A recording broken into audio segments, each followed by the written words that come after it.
हम सीखेंगे इस वीडियो में एक एक आइटम पर कैसे जो है परचेज और सेल दोनों करके। सबसे पहले हम क्या करेंगे, F11 करेंगे। यहाँ से आप देख रहे होंगे एक फीचर है, इस पर क्लिक करिए या F11 करिए। उसके बाद इन्वेंट्री फीचर आ जाइए, इसकी शॉर्टकट की F2 होती है। अब F2 प्रेस कर दीजिए। उसके बाद यहाँ पे देख रहे होंगे आप एक ऑप्शन लिखा हुआ use separate discount column in invoice, इसको आप नो है, इसको आप कर दीजिए यस। यस करने के बाद इसको एक्सेप्ट करा दीजिए। जैसे ही आप करा देंगे उसके बाद स्किप करके पीछे आ जाइए। अकाउंटिंग बाउचर जाते हैं हम लोग, वी प्रेस करेंगे। उसके बाद सबसे पहले हम परचेज पर लगाते हैं। यहाँ से सप्लायर्स इनवॉइस नंबर आप कुछ भी लिख सकते हैं। यहाँ पे पार्टी का नाम जो भी आप लिखना चाहते हैं वो लिख दीजिए। उसके बाद इसको इंटर करिए। इंटर करने के बाद यहाँ पे परचेज का लेजर बना होता है, इसको आप परचेज का सेलेक्ट कर लीजिए। नेम ऑफ आइटम पर जैसे ही आप स्पेस बटन प्रेस करेंगे तो जो सारे आपके आइटम है वो सारा का सारा आ जाएगा। जैसे यहाँ पे चेयर है, आपकी चेयर हमको लेना है 5 पीस। हम लोग चेयर सेलेक्ट करते हैं, यहाँ से 5 पीस लिखते हैं। अमाउंट पहले से हमने एक बार का खरीदा हुआ है इसलिए सेम रेट आ गया। आप चाहो तो इसको घटा बढ़ा सकते हैं। उसके बाद इंटर करिए, इस चेयर पर कितना डिस्काउंट देना है। सपोज करते हैं 1%, तो 1 आप लिखिए। जैसे आप डिस्काउंट देंगे देखिए अमाउंट घट गया। उसके बाद इंटर करिए। अगला आइटम जो है आपका, जैसे यहाँ से LED है, इस पर आप इसको लीजिए।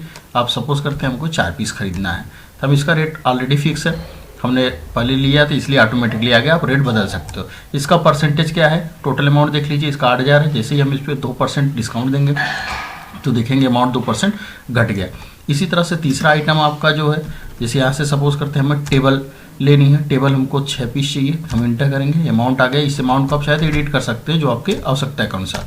उसके बाद हम इसमें देंगे 3% का डिस्काउंट। जैसे 3 लिखेंगे देखेंगे यहाँ पे डिस्काउंट अवेलेबल हो गया। उसके बाद इसको हम एक्सेप्ट करवा देंगे। जैसे ही एक्सेप्ट करवाएंगे तो आप देखेंगे ये हमारा बिल बन गया है। स्किप करके पीछे जाइए, डिस्प्ले डे बुक आ जाइए। आप परचेज का जो है देख लीजिए, बिल जो अभी हमने बनाया है इसको प्रिंट करके Alt+P करिए, इंटर Alt+Z। तो देखिए एक एक आइटम पर डिस्काउंट लगा हुआ है। सेम इसी तरह से आप सेल पे भी लगा सकते हैं। अभी आपको करके बता देते हैं। यहाँ से अकाउंटिंग वाउचर जाइए, F8 से सेल होता है। आप यहाँ से रेफरेंस नंबर कुछ भी आप लिखिए। यहाँ से पार्टी का नाम लिख लीजिए, कैश ही लिख लेते हैं हम लोग, सेलेक्ट कर लेते हैं। उसके बाद यहाँ से हमें लेजर सेलेक्ट करना है। सेल्स का लेजर हम सेलेक्ट करते हैं। आइटम में हमें जो है यहाँ से जैसे चेयर हमारी 20 पीस है, इसको हम सेलेक्ट करते हैं। कितना हमें सेल करना है, 15 पीस सेल करना है। और रेट जो भी आप लगा लो 2650 हम लगा देते हैं। उसके बाद इस पर कितना डिस्काउंट देना चाहते हो, कितने परसेंट का, आप 2% डिस्काउंट देना चाहते हो, 2 लिखेंगे। यहाँ से 39,750 अमाउंट देखिए लिखा हुआ है, लेकिन ये अमाउंट डिस्काउंट देते ही जैसे इंटर करेंगे घट जाएगा। देखिए घट गया। फिर उसी तरह से हमारा दूसरा आइटम है, यहाँ से LED है। LED आप कितना सेल करना चाहते हैं, 6 पीस।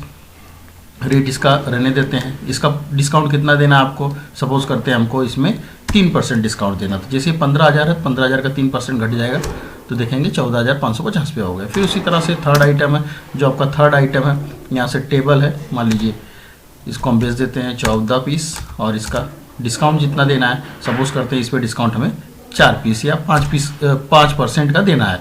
4% या 5% का जो भी आपको फिक्स लगे वो कर सकते हैं। बिल्कुल देखिए यहाँ पे डिस्काउंट होके इसका अमाउंट आ गया, इसको एक्सेप्ट करवा सकते हैं। इस तरह से आप सेल और परचेज में एक एक आइटम पर डिस्काउंट दे सकते हैं।